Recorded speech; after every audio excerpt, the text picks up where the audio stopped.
What's up, everybody? Welcome back to the channel. Today is Tuesday, November the 28th. We got 8 games on today's schedule, in-season tournament games. These are going to be the last games of the first round, the group phase of the in-season tournament. Next week, we're going to have the quarterfinals, semifinals. This thing's going to finally wrap up. But keep in mind, guys, these games also count as regular season ball games, so this is how we're going to cap them. I did look at the scenarios, but it's just way too confusing to make anything out of it, so I didn't spend too much time on it. Anyways, guys, let's take a look at each one of these games, break them down, do some analysis, see if we can come up with some winners. Let's go. Up first, we got the Chicago Bulls in Boston taking on the Celtics. Celtics currently 13.5-point home favorites. I had them favored by 11.5. The Chicago Bulls are just 5-13 on the year, 8 games below 500, 4-game losing streak for the Chicago Bulls, who obviously are on a downtrend, have not been playing well. The worst part is that the very low morale in the team. You can see that the confidence just isn't there. In their last game against Brooklyn, they actually jumped out to a 20-point lead in the first quarter, got ran all the way back, ended up losing that game comfortably by 9 at the end. Zach LaVine played in the last game. He was listed as questionable. He ended up playing. Alex Caruso missed out, the high-energy guy. Very important player, guys, for the Chicago Bulls. They lack energy. He's their energy guy. He's listed as questionable for tonight. We've got to monitor his status. The Celtics 13-4 on the year. First place in the Eastern Conference. 3 wins in their last 5 games. Nice 10-point win in their last one at home against the Atlanta Hawks. The Celtics still perfect at home, 7-0. Drew Holiday and Porzingis missed out in the last game. Porzingis not expected to play tonight. Drew Holiday listed as questionable. Also got to check his status. In this game, guys, hard to lay these many points with the Celtics, even though they are playing against the Bulls, who obviously are going through some turmoil at the moment. Especially in what happened yesterday, guys. 2 big favorites, both the Pacers and the Clippers going down. It's hard to lay these many points, but I can't really trust the Bulls either. So what I'm going to do here, I'm going to take a play on the total. The Celtics, guys, actually held the Hawks to just 103 points. The Atlanta Hawks, one of the highest scoring teams, if not the highest scoring team in the league. No, I think they're just behind the Pacers, second highest scoring. They held them to just 103 points. I'm going to take a play on a total here and take this under 217.5. If the Hawks can't score on them, will the Bulls be able to? I don't know.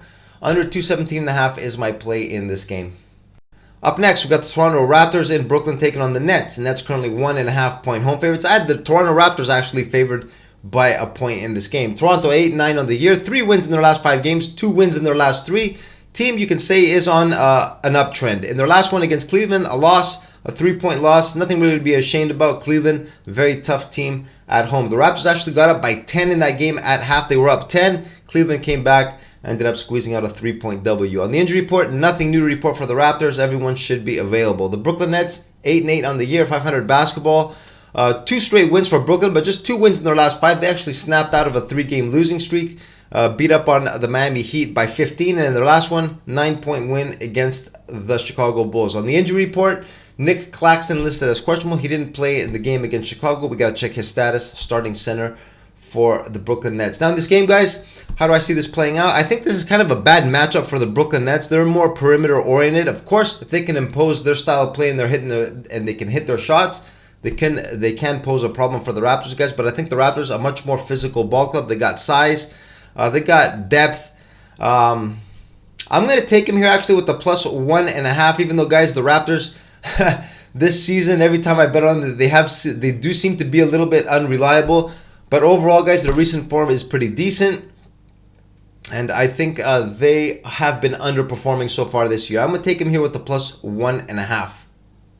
Up next, we've got the Atlanta Hawks in Cleveland taking on the Cavs. Cavs currently 4.5-point home favorites. I have them favored by 4.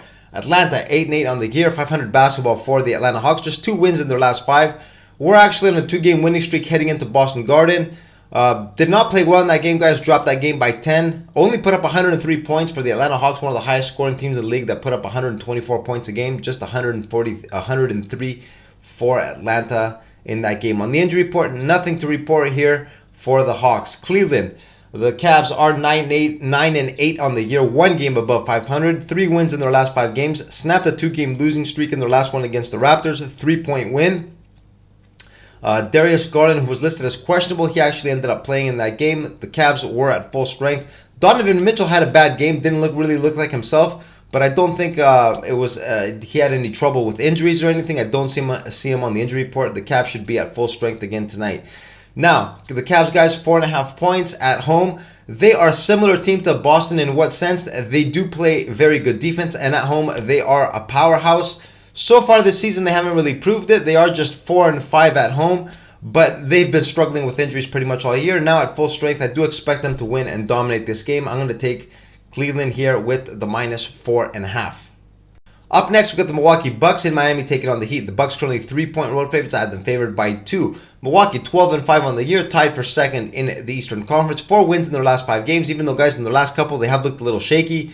2 home games against both the Washington Wizards and the Portland Trailblazers. They won those games. Washington just by 3, and Portland, they got down by 20, needed to make a late run, won that game only by 6. Chris Middleton missed the last ball game against Portland, listed as questionable for tonight. Got to check his status. The Miami Heat 10-7 on the year.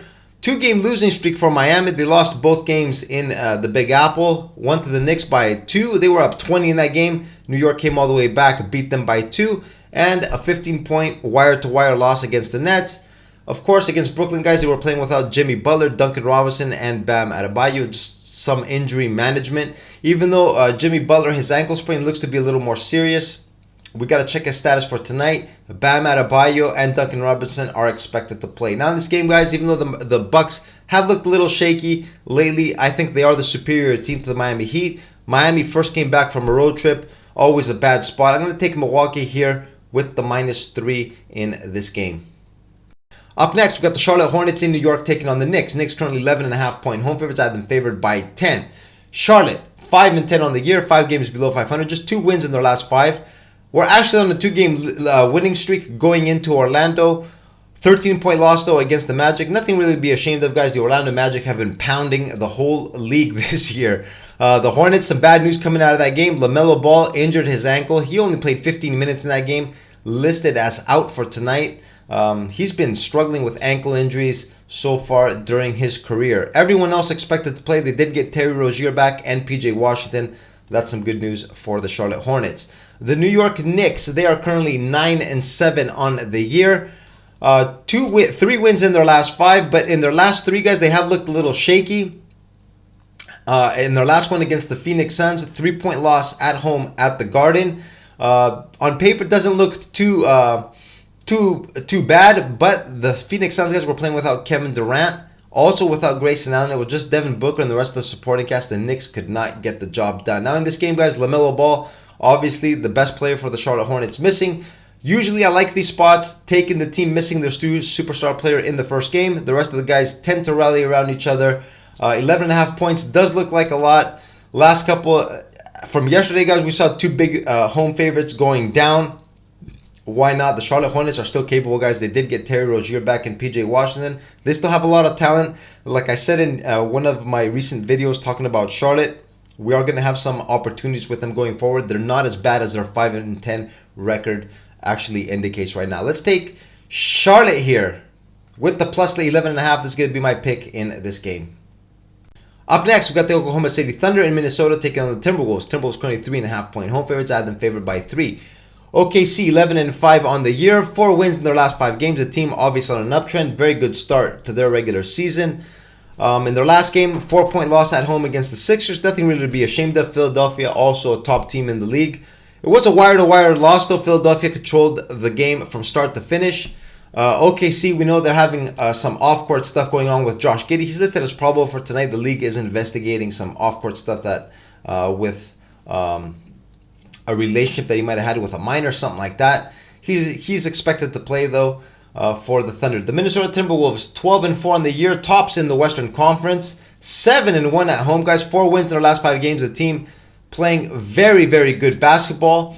They did lose their first home game to the Sacramento Kings a couple of games ago. Bounced right back with a 22-point pounding of the Memphis Grizzlies on the road. Jaden McDaniels still out for the Timberwolves, the top perimeter defender for Minnesota, not in the lineup. Minnesota, guys, does have depth, though. They have a lot of players that can fill his void. Now in this game, guys, who would have predicted that Minnesota and Oklahoma City would have been the top 2 teams in the West almost 20 games into the regular season? But they are. Minnesota 7-1 at home. Oklahoma City 6-1 on the road. This is a really, really tough game to handicap, guys. I'm actually going to take I'm going to take a shot here with the Minnesota Timberwolves. I'm going to take them here with the -3.5. The reason being, guys, the Minnesota Timberwolves, every time they've played against one of the top tier teams at home, they have been dominant so far this year. So I'm going to look for them to continue on this trend. I'm going to take him here with the -3.5, even though, guys, this is an extremely tough game to pick a side on.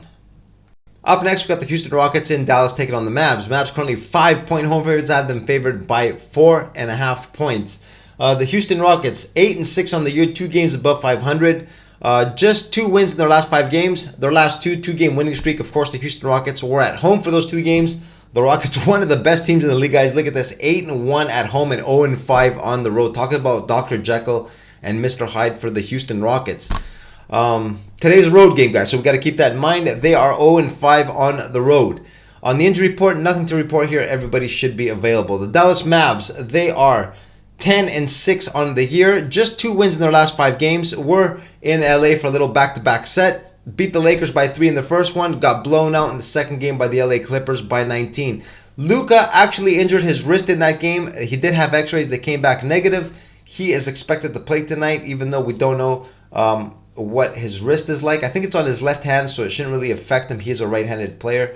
Just something to keep in mind. Derek Lively, the starting big, the rookie, the team's first-round draft pick, who has been playing very well to start the season, did not play in the game against the Clippers. He's listed as questionable for tonight. Very important player for the Dallas Mavs. Now in this game, guys, Houston Rockets 0-5 on the year. Until they can prove to us that they can win on the road, I'm going to keep fading him. Even though, guys, they have been covering spreads. I remember on their recent road trip against the Clippers, Lakers, and Golden State Warriors, I think they covered the spread in each of those 3 games, which means for sure they've covered the spread in each of their last 5. They are an ATS monster. Here, guys, 5 points. It is tough to take the Mavericks in this game. I'm going to wait close towards tip-off to see what Lively's status is. Hopefully he does play, but I'm leaning on a play here with Dallas and the -5. If Lively doesn't play, I think this is going to drop a little bit. Maybe we can get something closer to my estimate, 4.5, maybe a possibly -4. Until Houston proves that they can win on the road, guys, let's fade them here. I'm going to take Dallas with the -5. Up next, we got the Golden State Warriors in Sacramento taking on the Kings. Kings currently 2.5-point home favorites. I had them favored by 3. Golden State 8-9 on the year, just 2 wins in their last 5 games. The team obviously on a downtrend. They did get off to a good start to the season, guys, but ever since last 10 games or so have not been playing well. The Golden State Warriors do not look like contenders at the moment. Draymond Green served his 5-game suspension for that headlock on Rudy Gobert. He is expected to come back tonight. What's funny, guys, actually in a recent interview, they asked him if he regretted putting him in a headlock. He said absolutely not. He's just protecting his teammates. So, Shrek's going to be back in the lineup tonight for Golden State. Sacramento, 2.5-point home favorites, 9-6 on the year. 3 wins in their last 5 games, snapped out of a little 2-game losing streak that they had against the Pelicans. Got a big win in Minnesota, 13-point win against the Timberwolves. Not an easy place to get a W. Minnesota, their only loss of the season came to the Sacramento Kings. Now the Sacramento Kings, guys, back home after that short little road trip. First game back for Sacramento. 3 wins in their last 5 games. Keegan Murray not expected to play tonight either. He has missed the team's last couple of games. Big loss for Sacramento, guys, but they got depth. They have enough players, enough perimeter players to cover his spot. Sacramento still capable of doing the damage. Now in this game, guys, how do I see this playing out? Sacramento, rightfully so, the favorites in this game. Golden State, always dangerous. My look in this game, guys, I'm going to take Golden State here. Plus 0.5 point in the first quarter. I think Sacramento first came back from the trip. Can start the game a little slow. Golden State has been known to get off to quick starts. They just can't sustain the high level of play. I'm going to take Golden State here in the first quarter, 0.5 point. And this is what I got for you guys today on this Tuesday, November the 28th, in this 8-game schedule, in-season tournament games. The last games of the first group phase for this in-season tournament. Interesting matchups. We broke each one of them down, did our analysis, got our picks, and we are ready to go. As usual, guys, I will be posting my best bet of the day down as a pinned comment about an hour before tip-off. Also on my Twitter down here at Pick'em NBA Bets if you guys want to give me a follow. We did jump back on the saddle again yesterday, guys. Did pick up a nice little win with Philadelphia. Big blowout win against Lakers. Had the Sixers there with the -5. Finally snapped out of our losing streak. Hopefully we can get on an uptrend once again. Anyways, guys, I'm going to wrap up the video right here. I'm going to wish you guys good luck on your plays, and I will see you again in tomorrow's video. Have a good one, guys. Later.